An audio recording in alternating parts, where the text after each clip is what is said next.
এবং এটা একেবারেই স্বাভাবিক ছিল যে সেটা পাহাড়ের অন্য পাশে থাকবে। আর যেহেতু এই পাহাড়টা এভাবেই চলতে থাকে, একমাত্র জায়গা যেখানে এটা থাকতে পারে।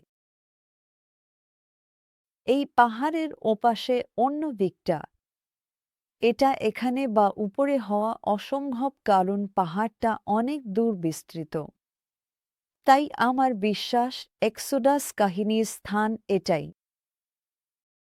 মানে যদি এই পাহাড়টাই মাউন্ট সিনাই হয়, তাহলে এর চেয়ে বড় কোনো প্রমাণ আর হতে পারে না।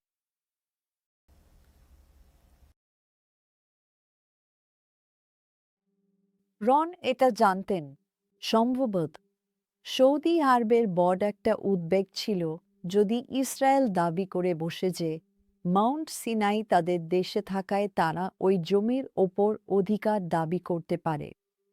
তিনি বছরের পর বছর ধরে সৌদি সরকারকে অনেক চিঠি লিখেছিলেন এবং প্রতিটি চিঠিতেই তিনি এই বিষয়টি তুলে ধরার চেষ্টা করেছিলেন এবং তাদের আশ্বস্ত করতেন যে বাইবেল বা অন্য কোনো সূত্রে এমন কোনো প্রমাণ নেই যে ইসরায়েলের ওই জমির ওপর কোনো দাবি আছে। আমার গবেষণাও প্রমাণ করে এই পবিত্র পাহাড়ের ওপর রাজপরিবার ছাড়া আর কারো কোনো ঐশ্বরিক অধিকার নেই।